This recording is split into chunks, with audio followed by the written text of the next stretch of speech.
go, coffee delivery. Ooh. Made a little decaf latte, flat white tea kind of thing for you. Stunning. What are you doing, getting ready for the day? Yep, I'm ready. You look very ready with those little clips in your hair. Fashion.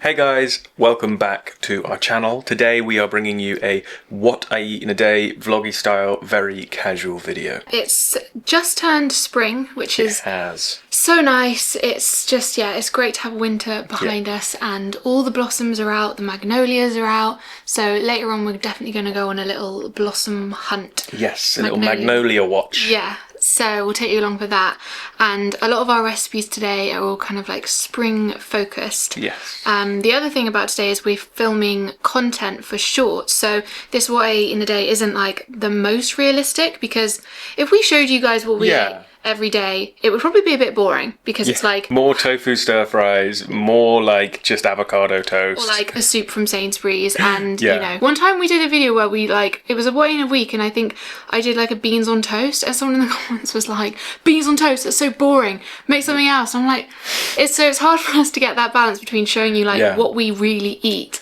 and actually showing you interesting recipes, but which is what I think you want, is interesting recipes. It's also funny because this is what we really eat, and this is what we're actually eating today. It is. So it is a what I eat in a day. We just don't want to confuse you and think that we eat like this every day. Yes, because we're trying to make plenty of beans on toast to go throughout the week. Toast, plenty of peanut tofu stir fries. But yeah, we wanted to kind of make something. So all the recipes today are new ones that we've not shown before. It's just gone 11, so you know the morning's rolling on, and I'm getting pretty hungry now. I mean, I've been out for my run, I've had my coffee, I've been up for a while. This is actually second coffee of the day, which is why it's a decaf. Yes, I've had my matcha. You have. We're going to get on with making the breakfast now and filming that for our shorts and TikTok and Instagram and all of that good stuff. Show you as well. And it's going to be using a ingredient that has just come into season here in the UK. So I'm excited. It's the first time we're using it since last spring. So that would be nice. And then we've got a really nice springy lunch planned, and which hopefully we'll be able to take out for a picnic. I've forgotten what dinner is. That's okay. You can keep forgetting, and then there'll be a surprise for us all later. So yeah, let's start breakfast. The ingredient that I mentioned earlier, the one that's just come into season, is rhubarb. And this is like extra pink stuff. So hopefully when it's cooked, which is what we're going to do, it's going to look beautiful and vibrant. We're going to be making a rhubarb compote out of this, and then we're going to be swirling that over some vanilla oats. So it's kind of like a rhubarb and custard vibe, like with the vanilla, some vegan cream. Yeah, so it's going to be delicious, hopefully.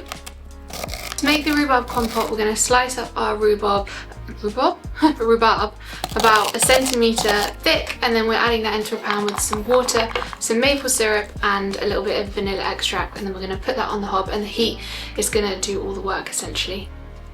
We brought the rhubarb compote to a boil, and the rhubarb has gone nice and soft, so at that point with the back of your spoon you can just kind of stir it and kind of smush it together so it forms this kind of nice consistency. It's still a little bit runny, so we're going to put it back on the heat for a few more minutes just to cook it down a bit more, because we want it a little bit more on the jammy side.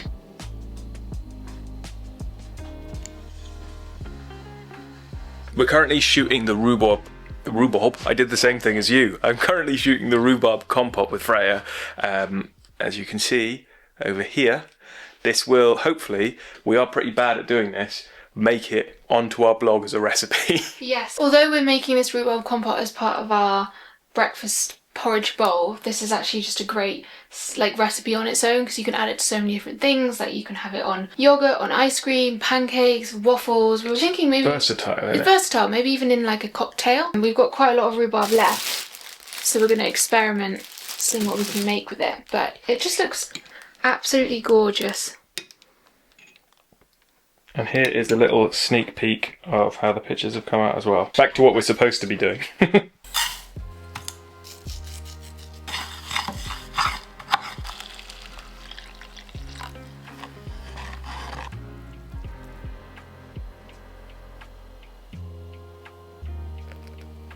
So we've got the brown sugar vanilla oats topped with some vegan soya cream and our homemade rhubarb compote, and then we've added some chopped pecans on the top, but basically any nut you've got in. We were going to go with pistachio, but we couldn't find any.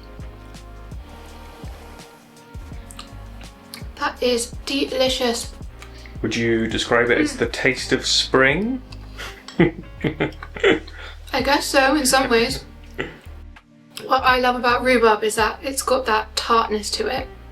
But obviously because we've added the maple syrup and made it into this compote, it's like sweet and tangy. So it is like those sweets that you get when you're kids, like the rhubarb custard sweets. It's like sweet and tangy and all those lovely things. It's absolutely delicious and it just looks really pretty. This is like a nice little way to like lift your morning, especially if you make a big batch of this compote. You just got it in the fridge and then you can just add it onto anything. So yeah, I'm kind of annoyed that we didn't make a bigger batch. We just made enough for this. We still can. We still can. We can make more later. We've been doing some laptop work after breakfast and it's now time to make up lunch, and this is less of like a recipe because there's not really like a cooked element. It's more of a like, I don't know, an idea of little bits that you could add together. Does that make sense? It's more of like a snacky grazing plate, so it's like lots of different little bits together. Yes. Yeah, I've been seeing them all over my TikTok and it's just like another word for like a picnicky thing or like a salady thing, but you just kind of like put all the little bits on. So we're going to build that up now. It's gotten a little cloudy, but maybe it'll be warm. I hope the sun burns off. I hope the sun burns off the clouds that are there at the moment. Oh, right. That's what I'm trying to say. I don't think it necessarily will in the next 10 minutes, but we can hope. We've just finished filming our lunch for a short, but as we said, we're going to take it out for a picnic. So I'm going to try and, I mean, it's a shame because it looks so nice on the plate, but I'm going to deconstruct it and put it into these little Tupperwares to take out. But we've got a bit of a mix of everything. We've got lots of fresh things. We've got the carrot, cucumber, tomatoes, some nice lamb's lettuce with some sprouts, is that what they're called? Yeah, they're like a salad topper, right? Super sprouts, like these kind of things, not like Brussels sprouts. So we've just popped them on the top, and then we've got some lovely dill sauerkraut and some beetroot that we had left over from last night. So I think that's all the fresh stuff, and then we've got and some fresh apple. It's more like pudding or like dessert, whatever. And then we've got some hummus. This is our favourite shop bought hummus, at least, the Ramona's. So we've gone for the plain one today. It's really good. It's really good. I mean, it's £3.50, but it's a really, really big tub, so it lasts us ages. And then we've got some homemade pita chips. So we cut up some wholemeal pittas into little squares, tossed in oil, salt and pepper, and then baked in the oven for like 10 to 15 minutes till they're crispy. We bought this to try for the first time. It's a new product from Squeaky Bean. These are tofu slices, red pepper and tomato flavour. So we were intrigued by these because we are kind of like lowering our fake meat consumption, but because these were tofu slices, kind of maybe less on the fake meat side. But I mean, there's still a long list of ingredients, but it's so 29% gluten and 20% tofu, so it's like maybe a half and half wheat tofu. It's like a tofu seitan mix kind of thing. Yeah, but they smell like all their other stuff, to be fair. Interesting. You know what, this tastes like the kind of like OG vegetarian foods that you would get in the supermarket. Like, it definitely doesn't have that like trying to be meat flavour. It's weird, it's like we've gone full circle. Like, we've gone back to like the 80s. Can't quite tell if that's a good thing or a bad thing. I think they probably are best in a sandwich, which is what they're for. I feel like I'm making them sound not very nice. Are they good or bad? I don't know. I'm not really sure. Alright, well, I'm not like, yum. Maybe we'll go out for lunch and then report back to you with some more findings. With all the other things on the plate. I don't know, you'll know what I mean. I'm sure, I do kind of get what you're saying, yeah. So yeah, that's our little lunch plate. Well, big lunch plate. We're gonna plate it all back into the boxes now and take it out for a picnic. Yes. Go on our little Magnolia hunt. Looks like we've got the place all to ourselves. Gorgeous blossom. These are going to be really lovely when they grow big. There used to be big ones here, but they've cut them down and replaced them.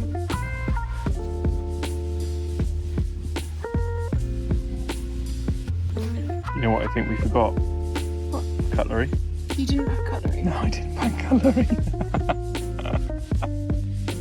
We've just finished our lunch, so our bags are a little lighter which makes it easier to get our steps in. We're going to go for a walk around a local park, well, more like a garden. Yeah. And then probably around the streets, because usually we do like 3 walks, morning, like before work, a little one at lunch, and then after work. Yes. We missed our morning one, or I did try to go for one. Yeah. So maybe have to do slightly longer lunchtime. Also, look at these lovely tulips coming out.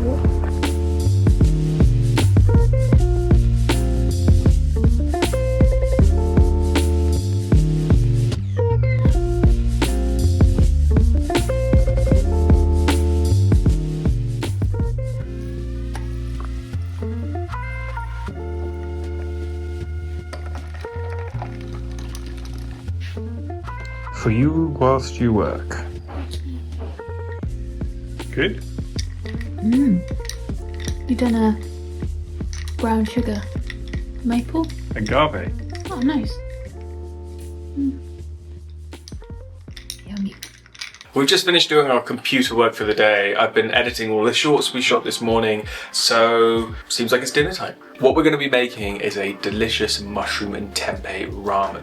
It's going to be really rich, sticky soy mushrooms, a nice deep mushroom broth, and some lovely ginger garlic tofu. I'll just run you through some of the ingredients. We have the tempeh, of course. This is the main protein that's going in this. The reason that we chose the tempeh over tofu is because it's got a slightly nuttier taste, and so we thought that would go really nice with the mushroom flavours. Obviously, we want it to be a really deep mushroomy flavour, so apart from mushroom stock, we also have some dried porcini mushrooms to go in. So both of these together will give it a real umami boost to make it that really rich, deep mushroom flavour. Instead of doing a regular ramen with some ramen noodles, we've gone for a little twist and gotten ourselves some udon noodles. So this is going to be an udon ramen, which should be really nice. And then for the mushrooms to go on top, we have gone with these. I didn't actually know what they were. They looked a lot like enoki mushrooms to me when we were picking them up in the shop. And I asked the person working, and they didn't know either what the name was. We picked them up at our local Asian supermarket. I think they're called Pan Asian Goodies, in fact. They are, after a bit of Google research, seafood mushrooms. They're just like a bigger brother of enoki mushrooms.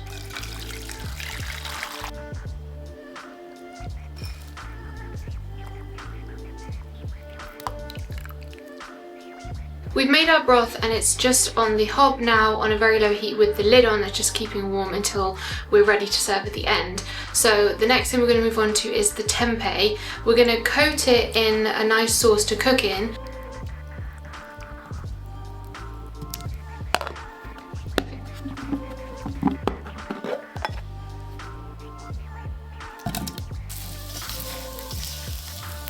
And then we're gonna glaze it in another sauce just before serving, so it's kind of like a 2-part process to getting this tempeh full of flavour.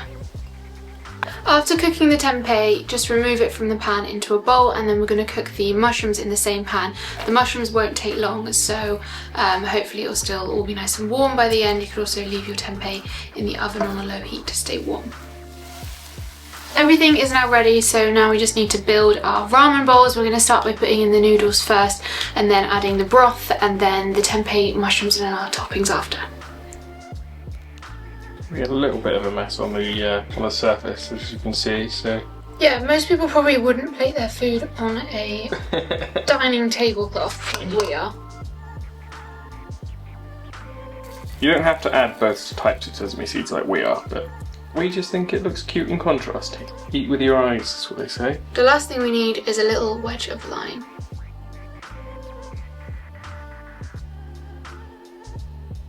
This is our dinner ready. The thing about days like this when we're shooting content and obviously eating is it's not the most fresh out the pan when we come to eat it, because we've got to film bits for socials, we've got to take it through photos. But luckily this kind of thing stays hot longer than other things. Yeah, so the soupy the stuff. broth. Yeah, the broth, that's the word. Anyway, how does it taste? How does it taste? Should I try first? The mushroom, maybe? Yeah. Maybe we'll try noodles, because that doesn't taste like noodles.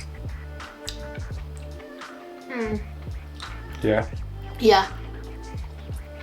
Really nice. How's the broth? Just do a little slurp from the bowl. Do you think? Yeah. Go for it. Is that rude? No. It's like mushroomy, but with that lime in it, it's got a little bit of a kick. It's also, I know we were using words like rich and deep and things like that, but it's also quite light and fragrant as well because of the lime, and I think sesame's got quite like a fragrant taste to it. And the ginger on the tempeh. Yeah, it's like when we did that transitional video. It's got some really warming qualities, but also some fresh spring qualities too. Good. Thank you guys for watching our Yes. What We Eat in a Day. Hope you enjoyed these recipes, and obviously they're all going to be shared as shorts as well. If you like these recipes, if you like these sorts of videos, we actually did a video which was 2 super easy weeknight dinner recipes, and then we released a meal plan cookbook, micro cookbook kind of thing around that. So if you like this sort of stuff, go and check that out. Yes, we'll put the link in the description to the meal plan, and it's all easy spring focused recipes, so perfect for now really. So yeah, we'll share that if you are interested. And we'll see you in our next video. Bye.